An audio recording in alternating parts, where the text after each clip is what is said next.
ikaze mwa makuru ategekanya ikirere cyo kuri uyu wa gatandatu ni Igenekerezo rya 11 mu kakaro mu mwaka wa 2026. Mu gatondo hitezwe ko hazorangwa ikirere kirimo ibicu byinshi mu Kibitoke mu ntara ya Bujumbura hamwe no mu Kayanza, Ngozi no mu Kirundo mu ntara ya Butanyerera. Ahasigaye hakazokwa kayizuba rimwe n'ibicu bike bike.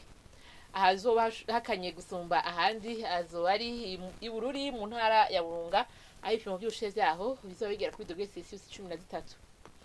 Ku muhingamo naho yitezwe yuko hatari hake hazorangwa ikirere kirimo ibicu vyinshi, kiretse mu Rutana mu ntara ya Burunga, Ikarusi mu ntara ya Gitega, mu Ruyigi no mu Cankuzo hamwe ni Muyinga mu ntara ya Buhumuza hamwe no mu Kirundo mu ntara ya Butanyerera.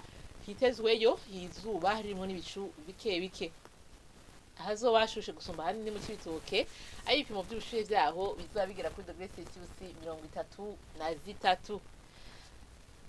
Mu gatondo hitezwe ko izuba rizoseruka igihe cy'isaha 12 zirenga iminota 10, rirenge igihe cy'isaha 12 zirenga ko iminota 6 z'umugoroba. Nuko ni hana amakuru ategekanya ikirere cyo kuri uyu wa gatandatu agarukiye. Mwakoze mwese kuyakurikira naho